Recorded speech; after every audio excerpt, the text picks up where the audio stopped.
Bom dia, irmãos. A paz seja convosco. Amados, hoje nós vamos aprender sobre encorajar e aconselhar uns aos outros. E para nós começarmos com o nosso primeiro tema dessa manhã, queria pedir para você abrir a sua Bíblia em Hebreus, no capítulo 3, versículo 12 e 13.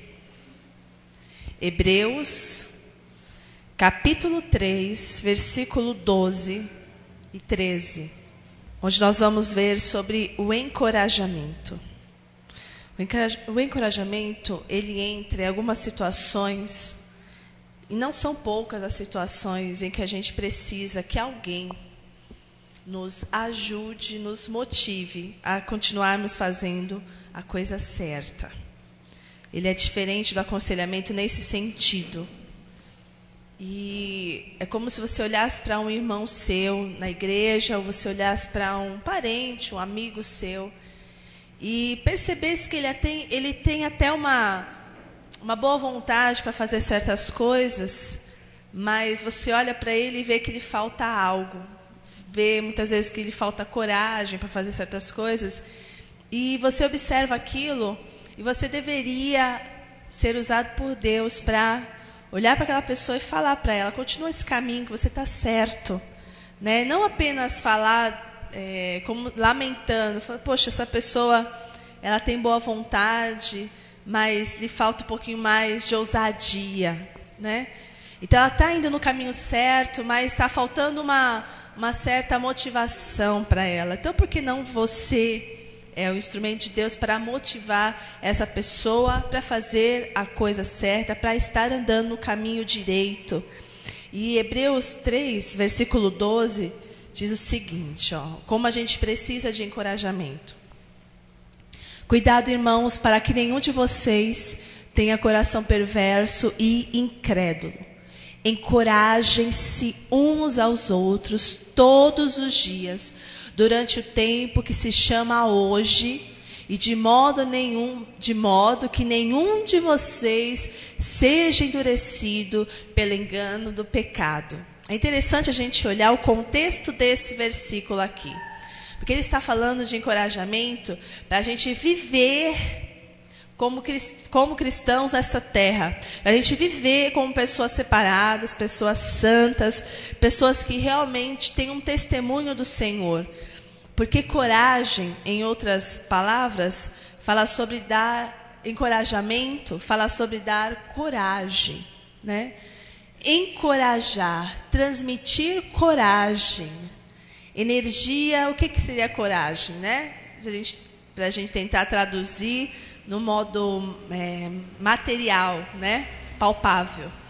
Energia moral ante situações aflitivas ou difíceis. Então, encorajar, ele tem esse poder de quase como se você desse a tua coragem para outra pessoa. E quando que é preciso o encorajamento? Quando você está no caminho certo, fazendo com o propósito correto, mas por causa dessas situações difíceis, por causa de oposição, por causa das lutas, você começa a perder a coragem. O encorajamento é necessário para você persistir, para você perseverar em algo correto.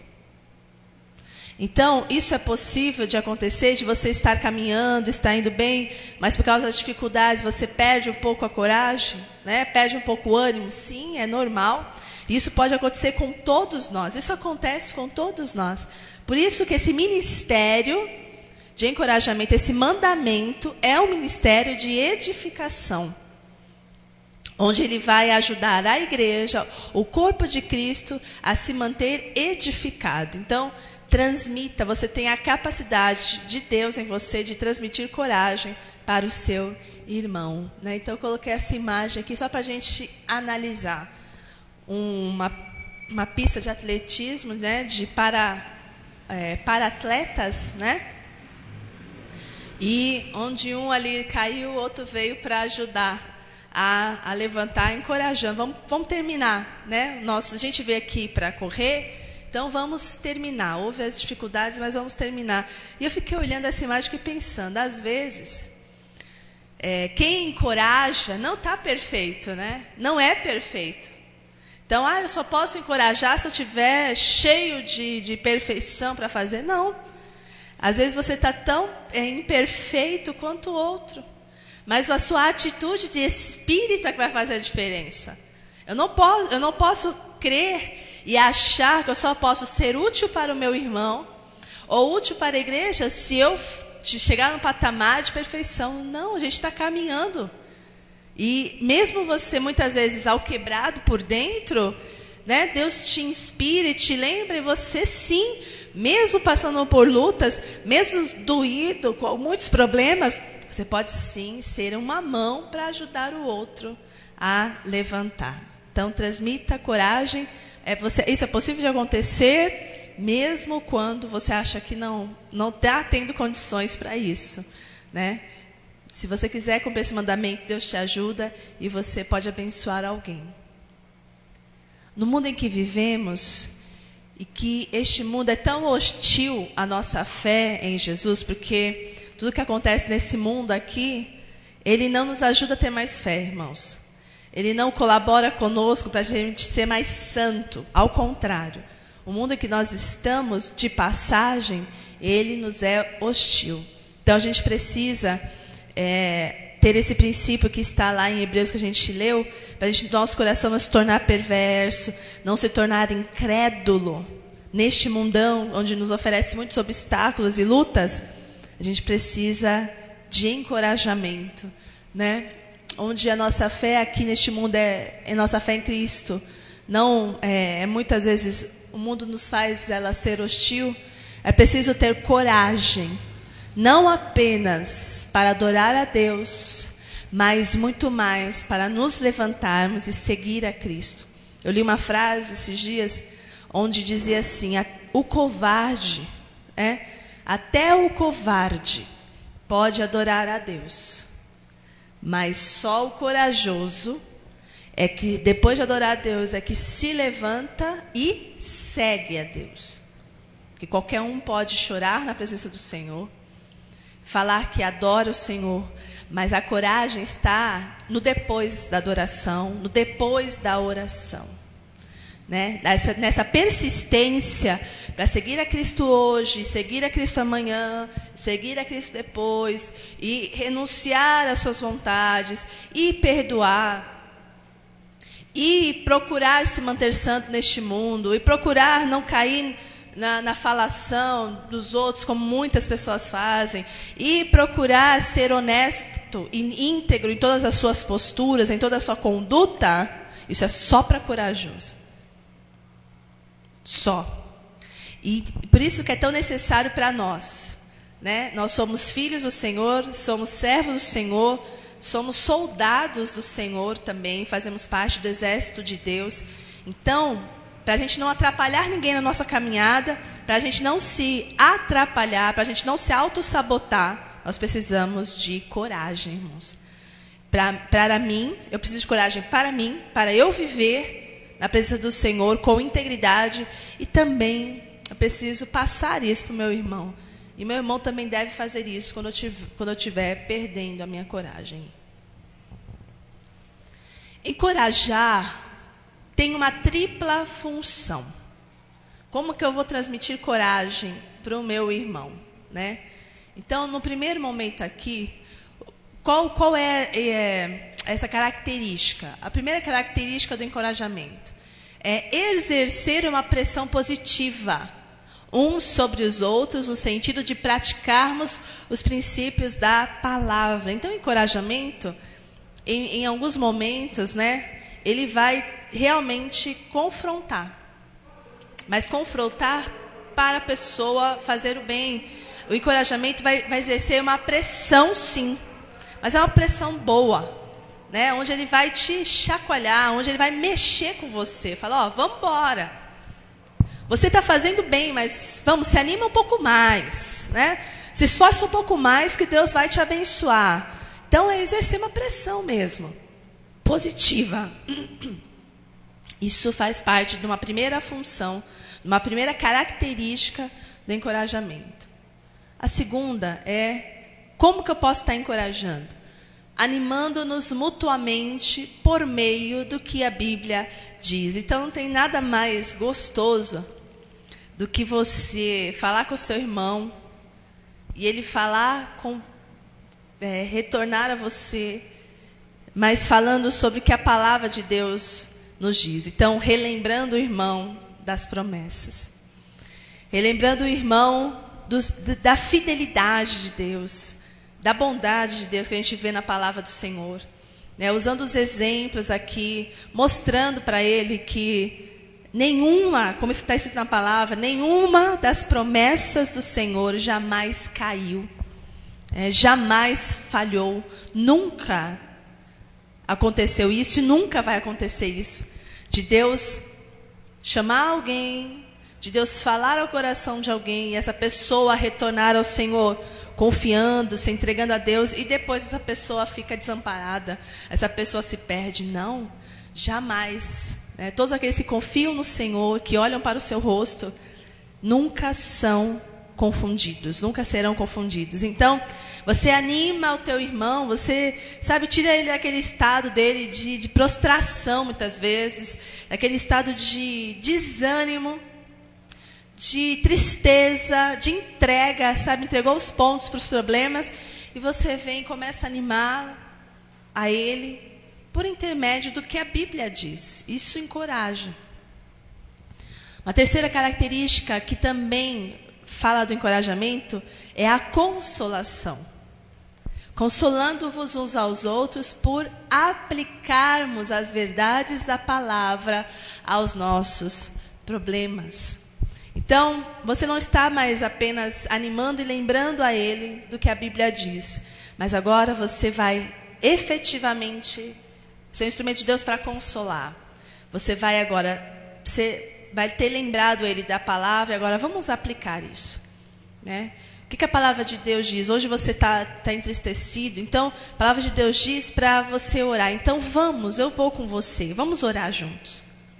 Vamos aplicar isso. Né? Você está te faltando um pouquinho de ousadia nesse seu trabalho. Você está fazendo com boa vontade, mas você está desanimando porque está te faltando ousadia. Então o que a palavra de Deus diz? Do poder dele sobre nós, que nos unge, que nos capacita. Então vamos buscar isso, vamos orar junto. Até que você receba esse poder, até que você saiba que esse espírito de ousadia está sobre a sua vida. Então, agora você o consola, mas aplicando o que a palavra do Senhor diz, em todas as áreas, né? Da nossa vida e da necessidade desse irmão que precisa de encorajamento.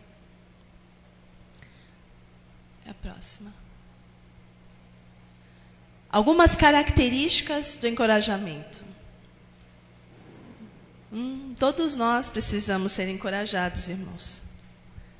Tem pessoas que acham que se falar que está precisando de ajuda, ele está se mostrando pouco espiritual. Então, nós todos precisamos dos irmãos, da ajuda dos irmãos no nosso viver diário. Alguém pode dar uma impressão aí de querer ser muito espiritual e dizer assim, não preciso, não, está tudo bem, está tudo ótimo, aí mente, né? E fala, não, mas eu creio, todo auxílio meu, o socorro vem do Senhor. Vou olhar para o alto e todo socorro vem do Senhor. Então, sim, o socorro vem do Senhor. Sempre vem do Senhor, mas Deus quer usar pessoas. Deus quer usar os seus outros filhos. Deus quer usar o seu irmão para ser esse socorro, gente. Porque se não fosse assim, olha só, uma das coisas mais importantes que Cristo deixou para a igreja foi a missão de evangelizar o mundo, de falar para as outras pessoas que Ele é o Cristo, o caminho, a verdade e a vida, que fora dele não há salvação. Mas Deus não poderia fazer isso diferente? Deus não poderia ter entregado isso para anjo? Não, Deus escolheu usar quem? Os homens, usar a humanidade. Não deu esse ministério para os anjos. Se desse para os anjos, seria muito mais bem feito. Já deveria ter sido feito já. Já teria sido feito. Mas Deus escolheu entregar para a gente. Então, esse é um princípio que mostra os outros também, que estão baseados nos outros mandamentos. Deus é o nosso socorro? Mas Ele quer usar as suas mãos para fazer isso.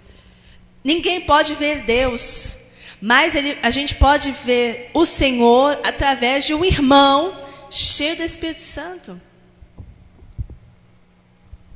Deus muitas vezes não vai ter uma mão corpórea, não vai se mostrar para você, mas você pode ver Deus através de alguns rostos, de pessoas que andam com Ele.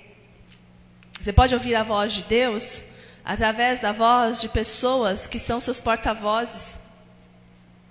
Você pode receber consolação, você pode receber provisão através dos irmãos. É assim que tem que ser. Então, precisar de ser encorajado, precisar ouvir de um irmão seu, de uma irmã sua, que o Senhor está contigo, que você está fazendo a vontade do Senhor, que Deus vai te dar vitória, porque você está seguindo o que a palavra de Deus diz, você só precisa perseverar nisso, é muito importante para todas as pessoas. Para as crianças que estão chegando agora na igreja, para os novos convertidos, para os líderes, todos precisam de ser encorajados em algum momento da sua vida. E isso não significa que a pessoa está sendo menos espiritual, porque está precisando de ajuda. Todos nós precisamos disso. Um outro ponto do encorajamento é que ele deve ser feito conforme a necessidade. Então vamos lá, Efésios 4. Efésios 4, 29. Nenhuma palavra torpe saia da boca de vocês, mas apenas a que for útil para edificar os outros, conforme a necessidade, para que conceda graça aos que ouvem. Lembra que eu falei que encorajamento é um ministério de edificação? Então ele está falando aqui que as palavras que saem da sua boca não sejam torpes, mas que edifiquem, né? E conforme a necessidade do outro, que traga para eles a graça que ele precisa. Então, quando a gente fala sobre essa palavra de exortação, de encorajamento, a gente tem que lembrar o seguinte: olhar cada caso como um único, e cada situação do irmão também assim como exclusiva. A gente no encorajamento não tem uma palavra assim já pronta, né? A gente não tem pré-requisitos a se seguir. Então, todo mundo que eu ver um pouquinho mais desanimadinho, eu vou falar aquela palavra, eu vou trazer Isaías 40, eu não vou fazer, não é isso. Você deve estar sensível ao Espírito Santo para trazer conforme a necessidade daquela pessoa. Porque não tem coisa mais frustrante do que você ouvir aquilo que você não precisa ouvir, né? Do que você ouvir algo que não é, você sabe que não é para você. Então, conforme a necessidade daquela pessoa. Nem mais pesado, né? Nem menos. E nem sobre outras situações, sobre aquela situação que aquela pessoa está passando. Então, conforme a necessidade, você vai encorajar. Uma terceira característica: o encorajamento mais eficaz se dá quando você conhece bem a situação do seu irmão. Então, novamente, entra aqui um princípio para a gente aplicar esses mandamentos. Convívio, gente. Para você conseguir ajudar o teu irmão de uma forma eficaz, você precisa conviver com ele. Você precisa conhecer ele. Você precisa muitas vezes gastar tempo com ele para você saber, para você perceber os sinais que ele está te dando, para você conhecer teu irmão. Você conhece ele, você começa a conhecer as situações que ele vive, e aí você vai ter um encorajamento próprio, né? Eficaz.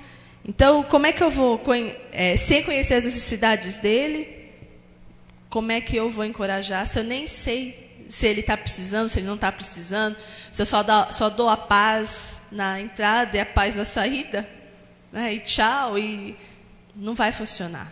Então, quanto mais você estiver estreitado, realmente ouvindo, se dispondo a ouvir o seu irmão, quando as palavras saírem da sua boca, elas vão serem muito mais eficazes. E até porque ele vai receber melhor de você. Você vai ter autoridade para falar com ele.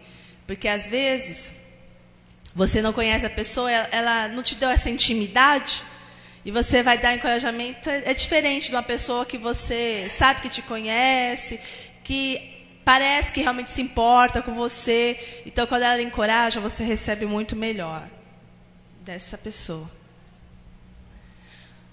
Uma quarta característica aqui. Podemos encorajar de diversas formas, né? Com cartas, e-mail. A gente pode encorajar alguém, transmitir coragem, dando um telefonema para essa pessoa. Porém, né, Paulo fala que o que ele mais preferia de fazer, porque ele mandava muitas cartas, né? Encorajava, algumas ele aconselhava, em outros momentos ele queria corrigir, mas ele preferia fazer presencialmente. Então, Romanos 1, versículo 11. Vamos abrir rapidinho. Romanos 1, verso 11. Anseio vê-los, a fim de compartilhar com vocês algum dom espiritual para fortalecê-los. Isto é, para que eu e vocês sejamos mutuamente encorajados pela fé. Ah, o apóstolo Paulo também precisava ser encorajado? Nossa, como o apóstolo Paulo não era espiritual, né? Na verdade, irmãos, essa coisa de querer passar a imagem de que é autossuficiente, ou de que é super mulher, super homem, isso é uma mensagem antibíblica. Porque a gente é espiritual, mas a gente também é humano.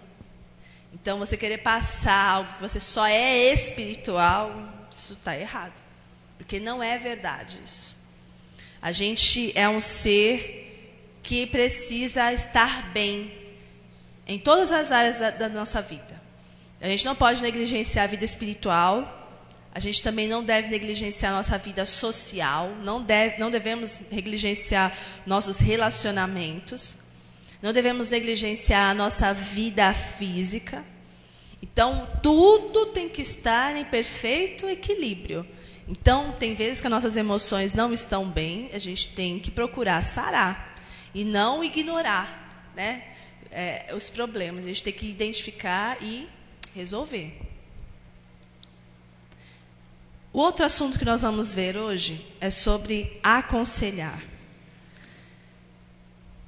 Aconselhar uns aos outros. Qual é a diferença do aconselhamento e do encorajamento? Porque eles são diferentes, né? Então, o primeiro texto que a gente vai ver sobre se aconselhar uns aos outros está em Romanos 15, versículo 14, que diz assim: Meus irmãos, eu mesmo estou convencido de que vocês estão cheios de bondade e plenamente instruídos, sendo capazes de aconselhar-se uns aos outros. Próximo.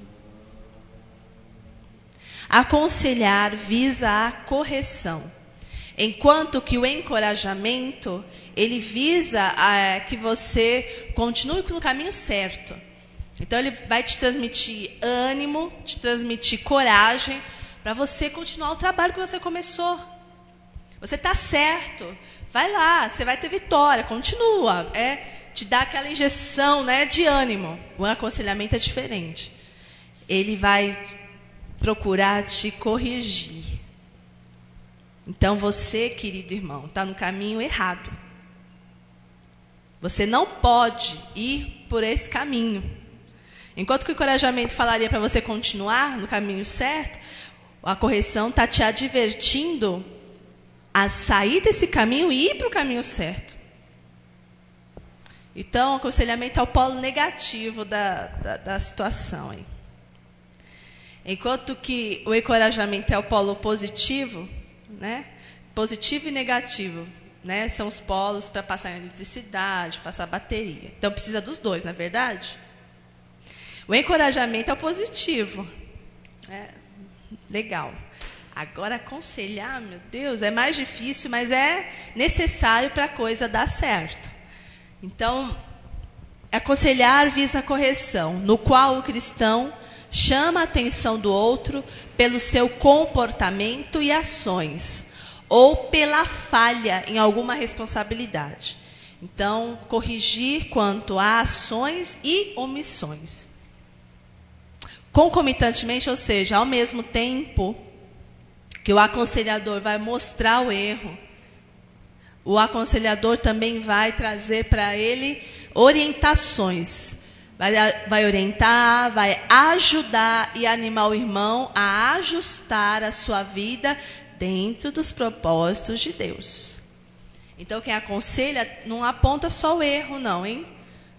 Vai ter que apontar o erro, não tem como evitar isso, mas também ajude. Agora, orienta ele a fazer a coisa certa. Você está me falando que esse caminho é errado? Sim, esse caminho é errado. Qual é o certo? Então, você vai orientar o certo e vai falar para você, ó, vai lá, anda dessa forma, age dessa forma, abandona essas tais práticas para que você esteja dentro da vontade do Senhor. Então, eu coloquei aqui duas situações. Pode apagar um pouquinho, Ari, só para ver se fica mais, né, legível aí. Seguinte, ó. Já que visa correção e orientação, né, então a gente vê aqui um pai ensinando um filho. E uma mãe ali, ó, corrigindo o filho que pôs a mão na tinta e foi colocar na parede. Ó. Tem várias mãozinhas ali. E a mãe está confrontando ele. Né? Por que você fez isso? Quem sabe a mãe já tinha falado para não fazer isso. Né? Então, está confrontando o erro. E, de novo, eles vão ter que falar, vão ter que orientar. Né? Às vezes, pode acender ali, obrigada. Às vezes, é tão cansativo isso, gente, não é? Aconselhar, muitas vezes, é muito desgastante. Porque é um polo meio negativo. Aí você vai ter que falar, vai ter que enfrentar uma cara feia. Às vezes o filho vai bufar para o seu lado. Né? O amigo não vai gostar. De primeira, não vai gostar do que você falou. Então, você está ali, é muito difícil. Você está ali, a pessoa começa a conversar com a pessoa. Olha, eu queria falar uma coisa com você, meu querido. A pessoa está assim, né? Pode falar, é que eu tenho uma palavra de Deus. Ai, que ótimo, tal. Aí você vê aquele sorriso quando você começa a falar, ele se desmanchando e aparecendo uma ruguinha aqui. E você tem que continuar firme ali para apontar o erro. Ninguém gosta disso. Eu não gosto. Você gosta? Que apontem o seu erro? Ninguém gosta, não. Mas é preciso. Assim como você pode não gostar muito de apontar o erro de alguém, você também não gosta quando apontam o seu. Mas precisa.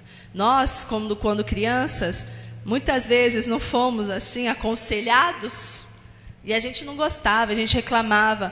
Mas hoje a gente sabe como era importante aquilo, aprender. Quando levanta tem que arrumar a cama. Aprender, e quando sai do banheiro não pode deixar a maior bagunça lá. Porque você sabe que quando você cresceu e você foi tendo que dividir espaço com outras pessoas, às vezes não era da sua família, lá no seu trabalho, você não gostava de, muitas vezes, usar um banheiro que uma pessoa saiu e deixou tudo zoado lá. Não é? Como é desagradável isso? Então, você foi vendo que era vital seguir algumas regras básicas para que as coisas andassem bem. Né? Então, não é agradável, mas é necessário. Algumas características do aconselhamento. Por que a gente precisa ser aconselhado e precisa que alguém, muitas vezes, coloque a gente no nosso lugar? Por que a gente precisa? Porque a nossa velha natureza, muitas vezes ela quer se manifestar, irmãos. Então, mesmo quando a gente aceita o Senhor Jesus, quando a gente é batizado nas águas, começa a buscar mais o Senhor, recebe batismo com o Espírito Santo, começa a ter algumas experiências com Deus, isso não significa que a minha velha natureza estará morta para todo sempre. Não. Isso não significa que o diabo nunca mais vai me tentar. Se ele fez isso com o Senhor Jesus, quanto mais conosco. Porque ele foi tentar o Senhor Jesus no deserto, e ele tentou durante 40 dias, ficou ali perturbando. Então você vê apenas a descrição de uma das tentações. Mas o texto nos dá a entender que aquilo foi uma coisa contínua.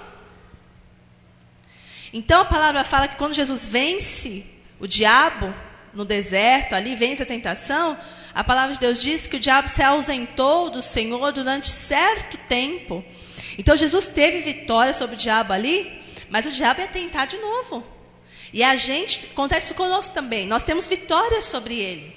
Às vezes a gente tem falhas e derrotas, porque às vezes ele sugere coisas para nós e às vezes a nossa fraqueza ali fala alto, a gente sucumbe, né? Ele sugere para a gente falar mal, a gente fala. Ele sugere para a gente olhar uma coisa lá que não é legal, a gente acaba olhando. Tem vezes que a gente tem derrotas, mas tem vezes que a gente tem vitória sobre ele, grandes vitórias.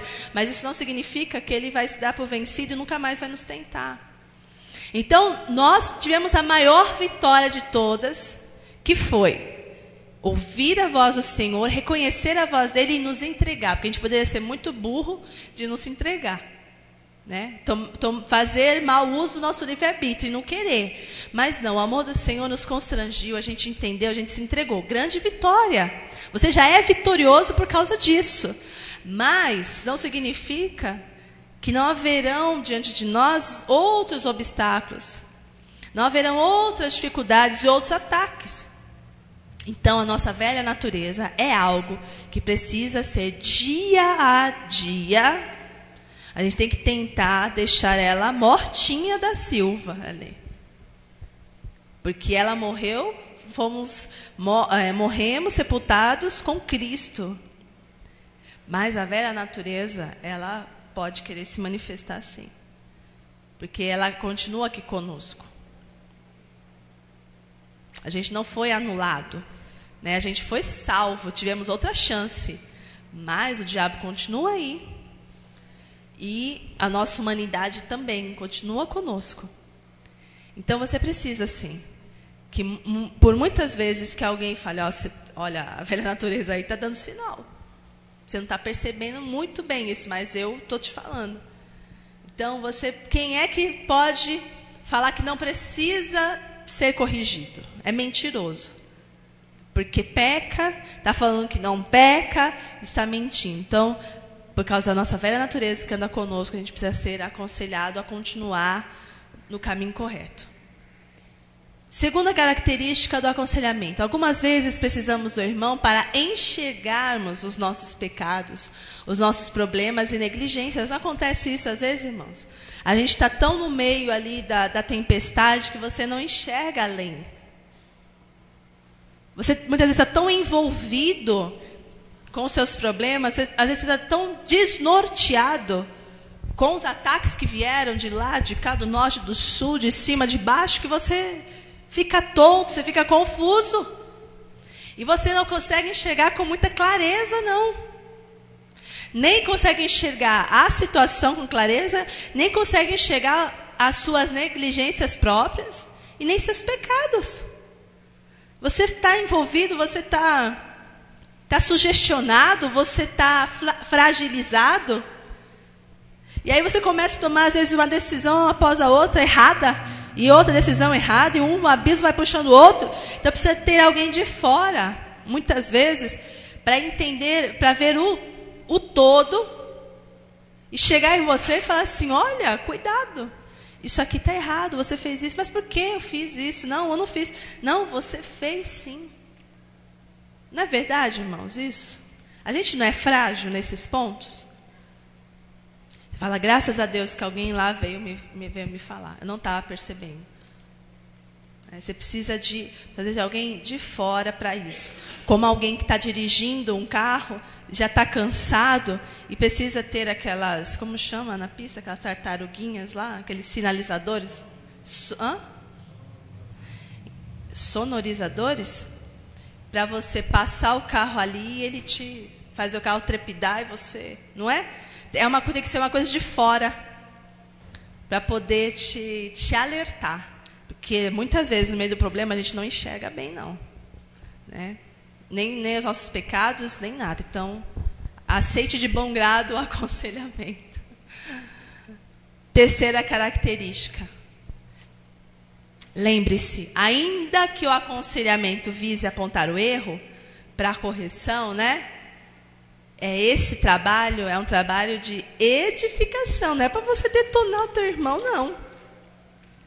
Bom, já que é para apontar o erro, agora senta que lá vem história. Agora aguenta porque eu tô quente. Não.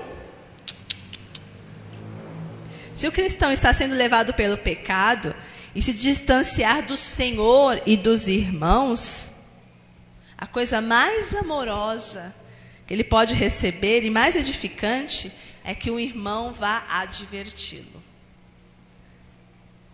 Exortação, aconselhamento é feito com amor. Como os pais ensinando os filhos. Adianta, o menino pintou toda a parede. E você, quem sabe, já tinha dado uma instrução para ele não fazer aquilo. Não era nem para passar uma caneta, nem um lápis. O menino pega tinta e faz. Uma mãozinha de cada cor. Adianta você. Agora, vou te aconselhar. Eu vou te disciplinar. Eu vou te corrigir. E pega e humilha a criança.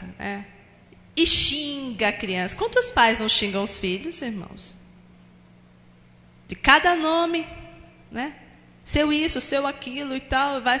Adianta ficar humilhando ele, né? Seu burro, seu sem vergonha, adianta fazer isso? Isso vai trazer, será que realmente isso vai trazer algum retorno bom? Ele fez a coisa errada, fez, mas vai ter que ser corrigido com amor para ter um efeito bom. Porque se você apenas descontar a sua raiva e humilhar ele, a humilhação não vai gerar nada de bom. A violência só vai realmente gerar mais violência, só vai provocar ele a ira, né? Mexer com o brio dele, igual filhos que são já grandes, já está com 18 anos e vem a mãe, o pai dá um tapa na cara. Isso é o que, gente? Levar um tapa na cara. Isso é humilhante. Mesmo que seja filho pequeno, também não se dá tapa na cara. Soco, murro. Isso humilha a pessoa. E vai gerar nele uma revolta. Então, você chegar para o seu irmão e só despejar nele acusação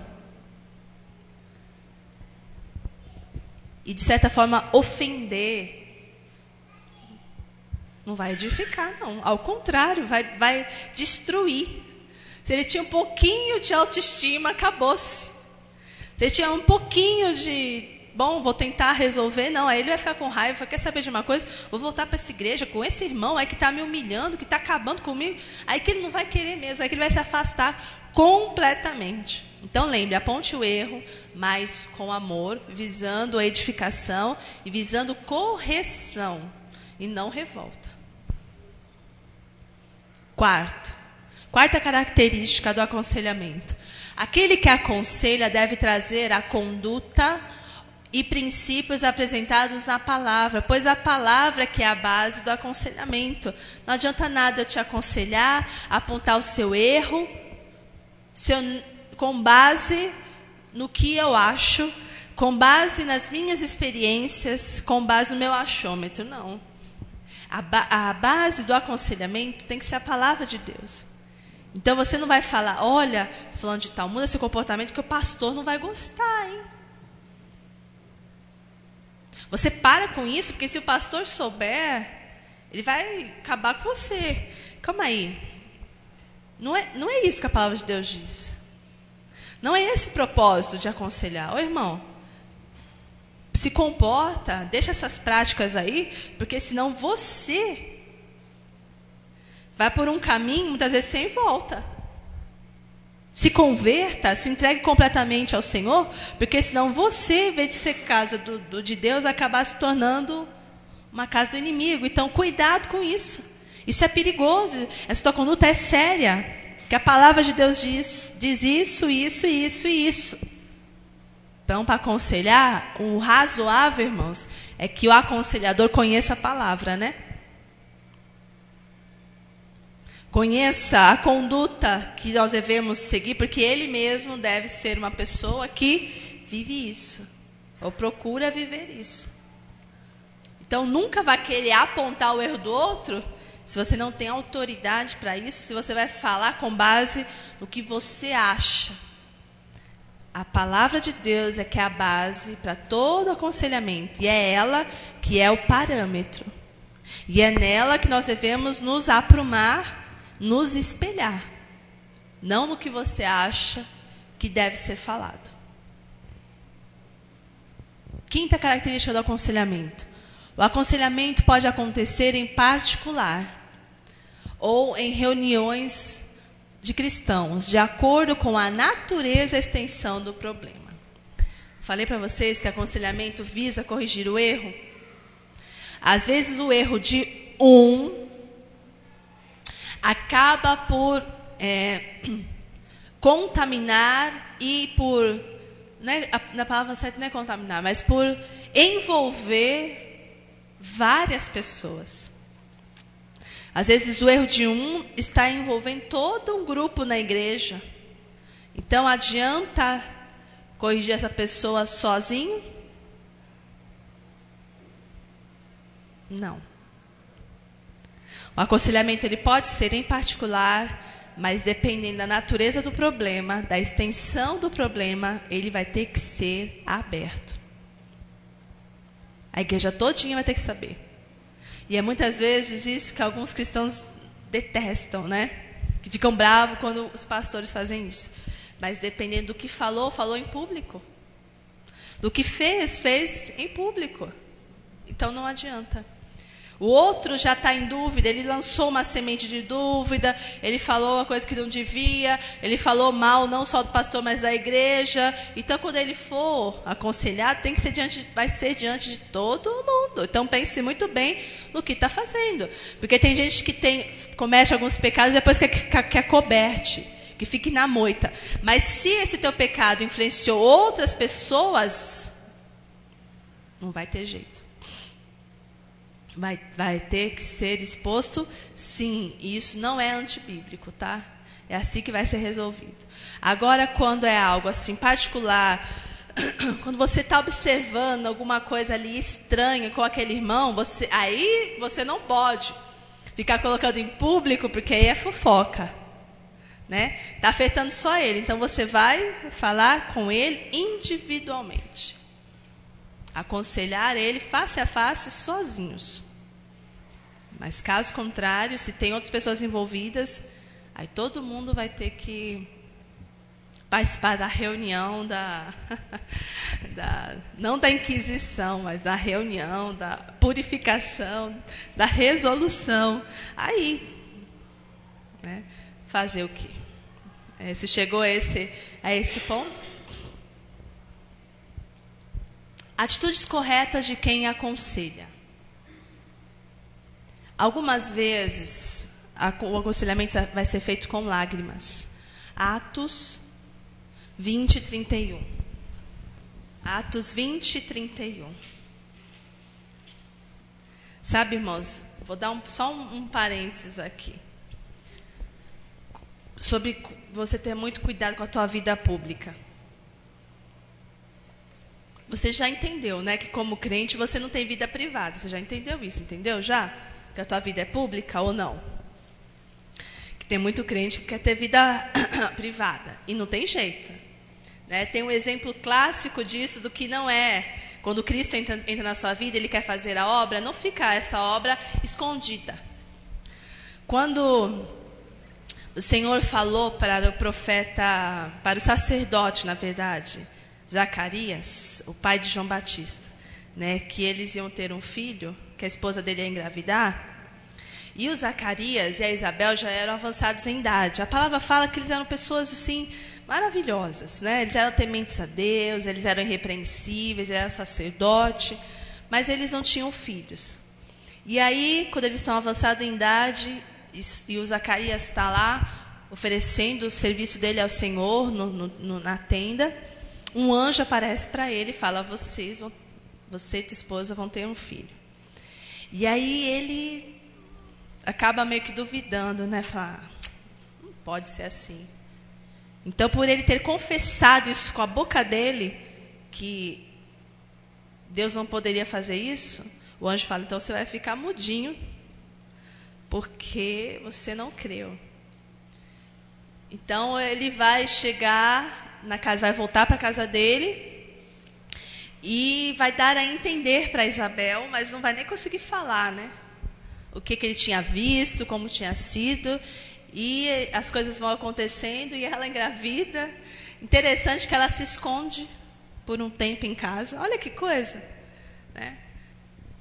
A minha mãe, quando engravidou da minha irmã, minha mãe tinha 38 anos. E no princípio minha mãe ficou com vergonha, porque ela pensava que ela era velha para ter mais um filho. Olha que loucura. Eu achei aquilo um barato. Meu pai, nossa, todo mundo ficou tão feliz. A minha mãe ficou assim, com vergonha. O que vão pensar de mim? Eu falei, meu Deus, né? Como assim? E hoje tem mulheres com 45 anos, 46 anos, né? Engravidando naturalmente.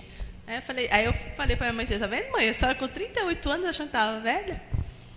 Então, mas a Isabel ficou com vergonha. E ela ficou escondendo, ficou quietinha, reclusa na casa dela. O que vão pensar dessa velha com um barrigão? Só que teve uma hora que não deu mais para esconder. Então, a vida deles se tornou pública. Então, todo mundo só falava nisso. Olha, o sacerdote Zacarias, a sua esposa Isabel vão ter um filho. Deus fez isso, só pode ter sido Deus. Então, todo mundo começou a falar desse milagre. Chega a hora do menino nascer. Quando nasce o menino, eu fico só imaginando essa situação. A casa estava assim, gente. Assim. A mulher não pode nem dar à luz sossegada, porque a curiosidade era tão grande. Todo mundo, sabe, que se envolver naquela história. Então a casa cheia. Aí nasce o menino. Aí todo mundo dando palpite no nome do menino.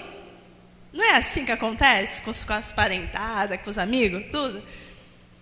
E aí todo mundo, chama ele de Zacarias. Ela, não. O nome dele vai ser João.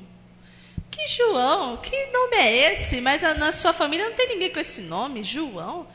Que isso? O pai que tem que dar o nome, vai perguntar para o pai. O pai não falava, né? Aí lá vai ele escrever. Não, é João mesmo. Porque João significa dádiva de Deus, né? Graça de Deus. Olha que bonito. Então o nome dele é João. E aí depois que escreveu aqui, todo mundo, é João mesmo. O pai falou que é João mesmo. E aí soltou a língua dele, ele começou a falar de novo e começou a profetizar sobre o filhinho. Tinha acabado de nascer, falando que ele ia ser aquele que ia preparar o caminho do Salvador, como aconteceu. Então você imagina, a mulher, ela não tinha o direito de falar assim, gente, saiu da minha casa. Ninguém tem que saber do que acontece com a minha vida. Imagina, isso é obra do Senhor. Todo mundo deve saber. Então, nós temos que entender isso também. Você não tem o direito de receber as coisas do Senhor e ficar quieto, ficar escondido. Que é isso, gente? Deixa a luz do Senhor brilhar, né? Deixa Deus ser engrandecido. Então, você não tem mais vida privada. Então, tudo que você faz, tudo que acontece contigo, as outras pessoas vão querer saber e vão falar sobre isso. Então, que você dê bastante motivo para as pessoas falarem bem. Porque não adianta nada você fazer coisa errada e o pessoal ficar falando, olha, é crente, hein? Olha o que a crentinha fez. Não adianta nem ficar bravo. Porque você falou que servia o Senhor, você falou que você é testemunha de Cristo e me dá uma dessa. E começa a fazer coisa feia por aí, começa a falar coisa feia, começa a não se cuidar da sua vida, e não quer que os outros falem, os outros vão falar sim. A nossa vida é pública. Então, não adianta, fez coisa errada, muitas vezes vai envolver outras pessoas e não quer ser confrontado, sinto muito, é assim que vai ser. É assim que vai ser. Se o pastor adulterar e não quiser que os outros falarem, vão falar sim, vão colocar no jornal, vão humilhar, entendeu? Aguente, é a consequência do que fez, porque a sua vida é pública. Esse pessoal aí que quer ganhar dinheiro, que quer ser famoso, depois que quer, como Justin Bieber, quer ser famoso e tal, aí vem para o Brasil, não quer receber ninguém, não quer falar com ninguém, quer pegar uma churrascaria lá só para ir a namorada, não quer que fechem as cortinas. Entendeu? E quando sai de lá que tem os paparazzi, ele mostra dedo do meio, ele, entendeu? Me deixa em paz. Ah, meu filho, agora todo mundo quer saber o que você faz, onde você anda, quando você toma banho, todo mundo quer saber, agora aguenta. Então, nós como crentes temos que entender, nossa vida é pública também. Cuidado com o que você põe na internet. Esses dias uma pessoa colocou colocou uma coisa lá, eu falei, que absurdo. E muitas vezes eu vou deixando, né? Deixa. Essa daí, eu falei, essa não vai deixar, não. Por quê? Porque estava passando, ela fala que é crente, entendeu? Ela pediu para ser minha amiga. Pediu para ser minha amiga, então, não fui eu que pedi. Pediu para ser minha amiga, então tá bom, o amigo dá opinião, não é mesmo? Então colocou lá no seu Facebook a foto de uma cantora que está em alta no momento e a frase da cantora. E a frase da cantora, e ela lá colocando embaixo como concordava. Aí o pastor tinha pregado no domingo, né? Sobre você que se enfia no deserto, né?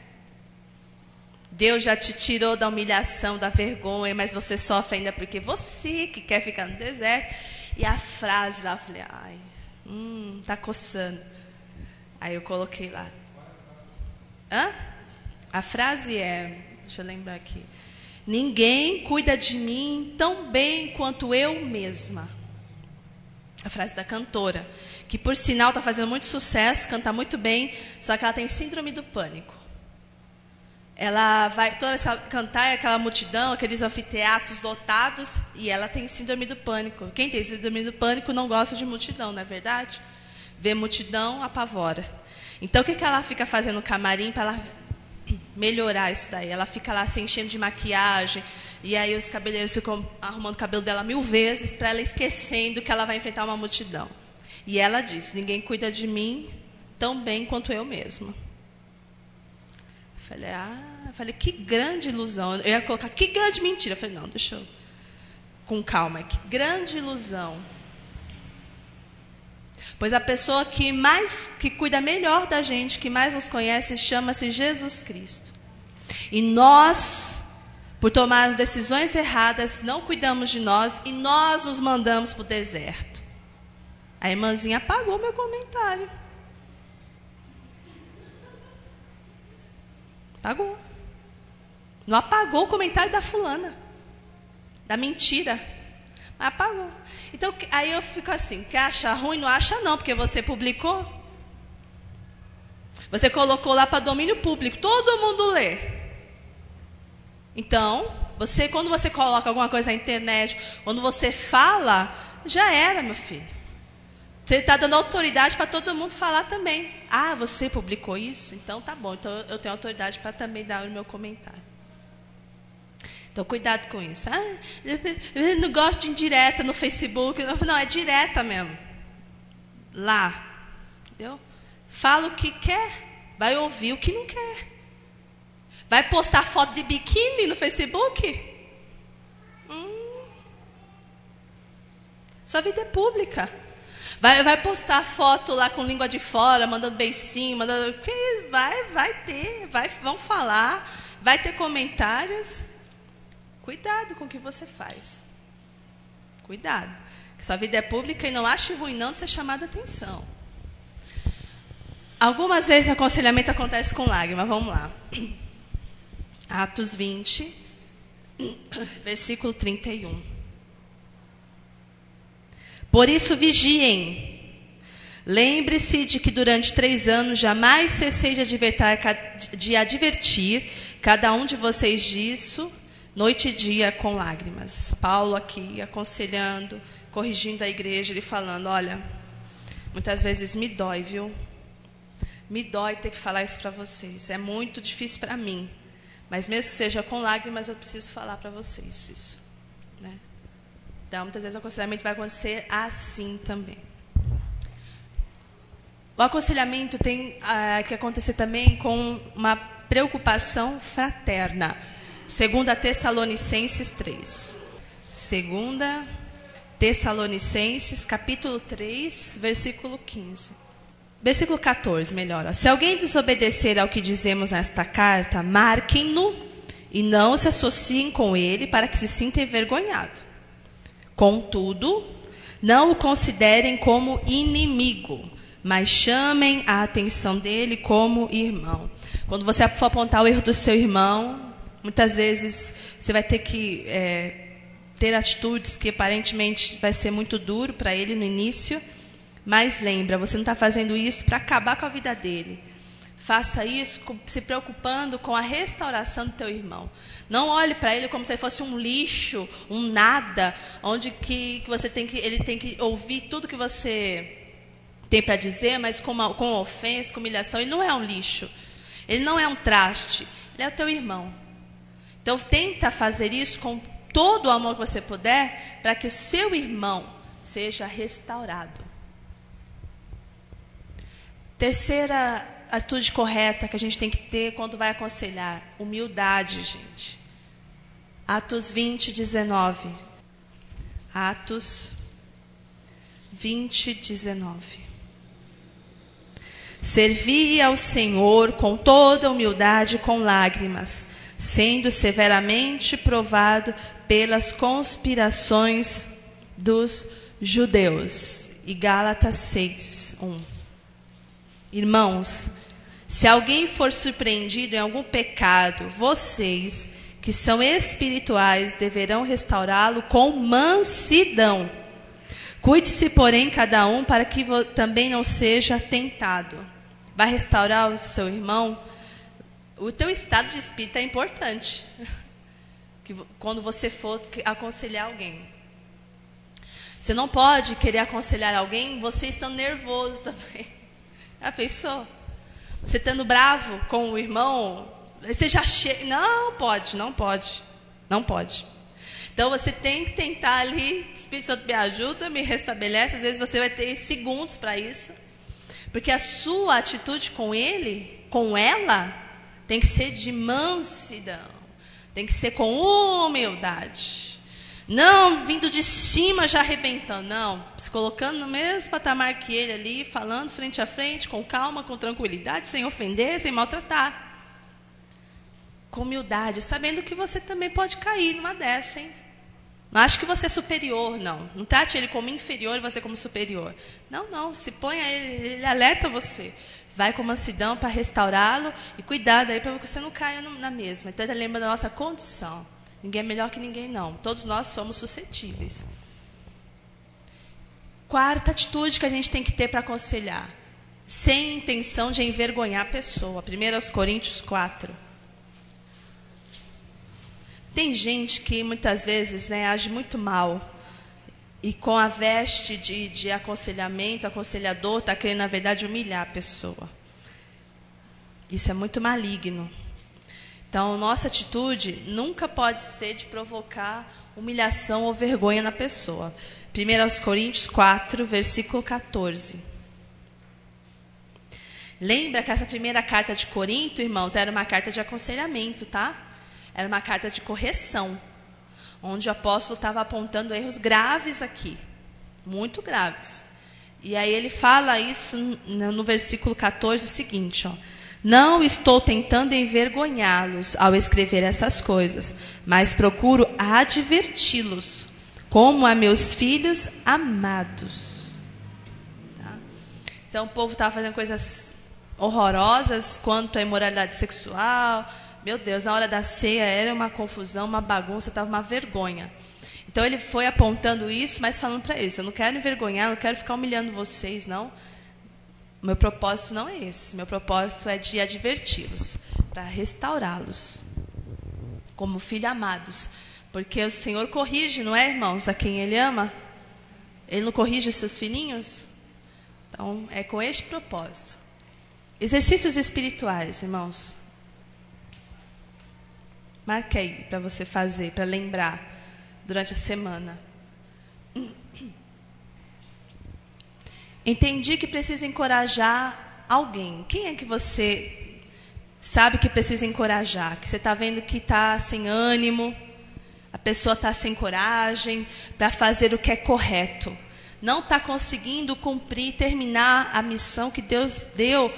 A missão não está sendo feita com zelo, com amor. Quem você está percebendo ao seu redor que está precisando ser encorajado? Quem é? Escreva aí. E você vai encorajar essa pessoa a fazer o quê? O que ele tem que fazer? O que ela tem que fazer? Resolvo fazer isto quando? Dê uma data aí. Essa semana, na segunda, na terça, dê uma data aí. Quando é que você vai fazer isso? Precisa colocar isso em prática, senão vai cair no esquecimento e você não vai fazer. Precisava fazer. Quem é essa pessoa aí que está perto de você? Irmão da igreja? Algum familiar seu? Que está precisando de encorajamento. Segundo exercício, agora quanto ao aconselhamento. Quanto ao mandamento de aconselhar, a principal lição que tirei para mim é a seguinte. Qual é a principal lição que entrou aí no seu coração? Nunca vou aconselhar nervosa alguém. Eu nunca vou só apontar o erro, eu preciso ser um instrumento de Deus para também dar orientação para essa pessoa. Para ela ser totalmente restaurada e não se sentir apenas acusada. Porque se você também não der orientação com amor, ela vai simplesmente só sentir mais uma acusação sobre ela. Porque o diabo acusa, a mente dela acusa, a consciência dela acusa. Então, qual é a principal lição que você tira para você aconselhar? Bom, eu entendo que eu nunca vou poder fugir, do aconselhamento. Porque é necessário tanto eu receber quanto eu dar. A gente precisa se ajudar, se alertar quanto às coisas, evitar problemas. Eu não quero trazer para mim nenhum mal-estar com nenhum irmão. Não quero confrontar ninguém. Mas às vezes foi você que estava lá, você que viu, você é a única pessoa que pode fazer isso, não vai fazer, não vai advertir. Então você está sendo negligente. Então muitas vezes a gente tem que ser corajoso para também se deixar desgastar e fazer o que é preciso ser feito. Bom, do aconselhamento, a primeira lição que eu tiro, a mais importante no momento para a minha vida, é que eu devo aceitar ser aconselhado de bom grado. Eu acho que isso é uma das coisas mais difíceis que tem. Mas que a gente precisa aprender. A gente muitas vezes não gosta de ouvir a verdade. A gente gosta de ouvir a verdade para o outro, mas às vezes para nós a gente não gosta. A gente demora para digerir. Mas mesmo que você demore para digerir, que você tenha uma disposição espiritual, emocional, a humildade de querer digerir, de querer pelo menos provar. Falar, será que essa pessoa não está falando para mim? Não tem realmente razão? Será que por ela estar de fora, ela não está vendo melhor? Será que ela não está enxergando melhor do que eu? Será que eu não devo ouvir? E orar a respeito disso. E você vai ver que muitas vezes, quando a pessoa chega com humildade, com amor, ela está ali porque Deus mandou mesmo. Amém? A gente não age como burro chucro que não aceita nenhuma correção, A gente sabe que precisa. Então, isso acho que é o mais importante, a gente saber, a gente admitir que a gente precisa. Ser aconselhado, a gente precisa sim. Muitas vezes ser encorajado não é sinal de fraqueza. Ser encorajado é sinal de humanidade da nossa parte. Alguma dúvida, irmãos? Esses dois ministérios de encorajamento e de aconselhamento são ministérios de edificação para o corpo de Cristo, para a igreja. A gente, quando adverte o irmão sobre o caminho que ele deve prosseguir com firmeza, e quando a gente adverte o irmão que ele está meio equivocado e que ele deve abandonar certas coisas porque estão servindo de laço para ele, você está ajudando o seu irmão a se manter mais firme na rocha. Então isso é extremamente poderoso e deve ser práticas na nossa vida. Amém? Vamos orar? Amado Senhor, nós entregamos a Ti, Senhor, esse momento dessa aula. Te louvamos pela Tua presença. Te louvamos, Senhor, pela Tua afluência, pelos Teus ensinamentos tão importantes para a nossa vida nessa manhã. Que o nosso coração esteja sempre disposto, Pai, a não negar a ajuda a quem precisa e não também mentir quando precisamos de ajuda. Pai, que sejamos pessoas que são corajosas e que transmitem coragem também por onde passam, Pai. Que a gente também tenha um coração disposto, Senhor, a corrigir, Deus, a apontar, a denunciar o pecado, mas sem deixar de amar o pecador, Pai. Que haja esse equilíbrio na nossa vida, no nosso coração, de exortar com amor, de corrigir, Deus, com mansidão e de encorajar, Senhor, prontamente aqueles que estão se sentindo abalados, meu Deus, diante das lutas e diante das dificuldades. Para que sejamos uma igreja poderosa, uma igreja frutífera, uma igreja saudável. Que assim seja sobre as nossas vidas, Pai. Em nome de Jesus. Amém.